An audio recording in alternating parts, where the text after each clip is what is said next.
Hey there, today I'm glad you're with me again. It is Tuesday, April 26th in our current year of Bible reading, and we're reading 1 Samuel 11 to 13, Psalm 38, and Acts 9 today.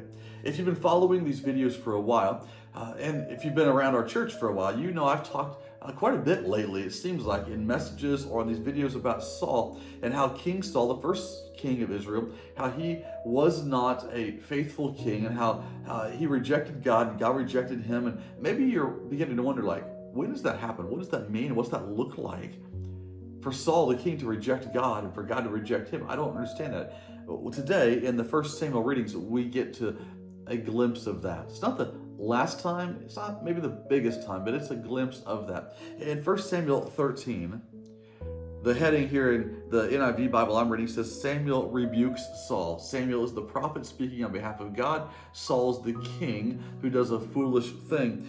Just to paraphrase this a little bit, this happens when Saul is 30 years old.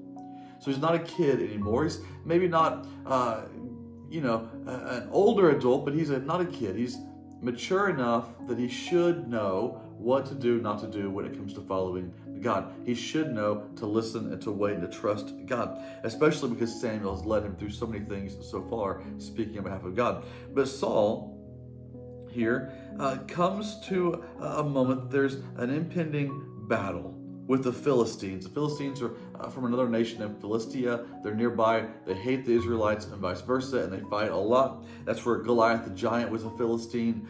This continues on for some time. They come to this battle moment. Samuel tells Saul to wait. To wait. Sometimes waiting can be the absolute hardest thing, can't it? I need to confess to you, I am not incredibly patient. I struggle with being patient. I have to force myself to be patient. I feel like I look at other people and sometimes I see them just calmly sitting and waiting, as patient as can be, and they look happy and carefree. And I'm like, how in the world do you do that? For me, patience is effort. It takes hard work, and I'm stressed about being patient sometimes. And Samuel tells Saul to wait and be patient, but Saul's not a patient person. It tells us in chapter 13 that he waited 7 days. This is verse number 8. He waited 7 days, the time set by Samuel. 7 entire days he waited. And the next day he waited. And then he waited some more. And he waited. And Saul, he's intelligent. He's a strong leader, maybe not a healthy leader, follower of God, but he's a strong leader. And he's got an idea of his plan. He knows what he wants. He knows what he thinks needs to happen. And he waits, and he waits, and he waits, and he waits, and he waits, and he waits, and he waits. 7 days he waits. Samuel doesn't show up. And so Saul gets impatient. His men begin to get impatient. And Saul says, bring me the burnt offering, bring me the stuff. And so Saul offers the offerings. He offers the sacrifices. He does the thing that only Samuel should have done against the Lord's command. He does it himself because he's impatient. And Samuel shows up and says, what have you done? Saul says, well, I saw this was happening and that was happening. I saw these things were going on. And I thought, what should I do? And I thought, well, I need to offer this. So I felt compelled to offer this offering. And I justified it in my own mind. And I thought it was going to be okay. And Samuel rebukes Saul. He tells Saul, because of this, your kingdom will not endure. It'll be given to somebody else. Now, at this point, Saul still has the favor of the Lord. The Lord hasn't rejected him completely, but this will not endure. How many times have you thought about what God wants you to do? Or maybe you've asked advice, or you've sought out someone to pray with you, and you've heard somebody say, or felt the Lord say, just wait.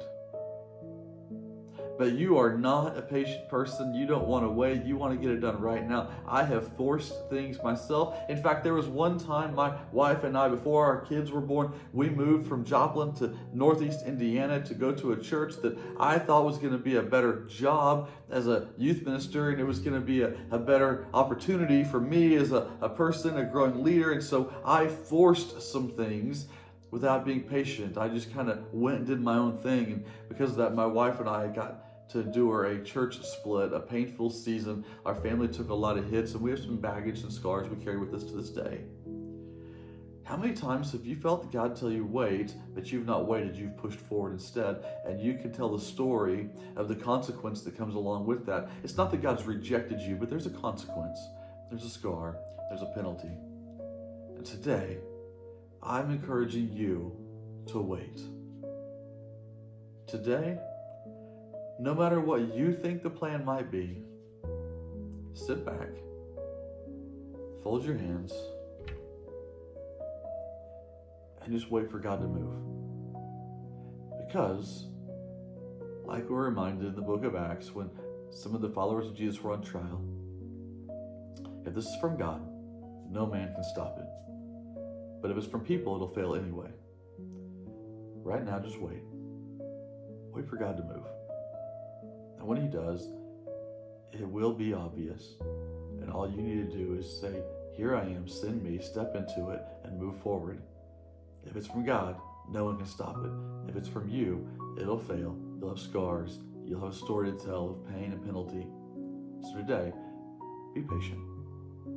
Listen, wait, and pray. In the words of Joshua, we read a while back, consecrate yourself today. Set yourself apart today, because tomorrow, God's going to do amazing things among you. Today's a day of waiting and listening and praying. Tomorrow's coming.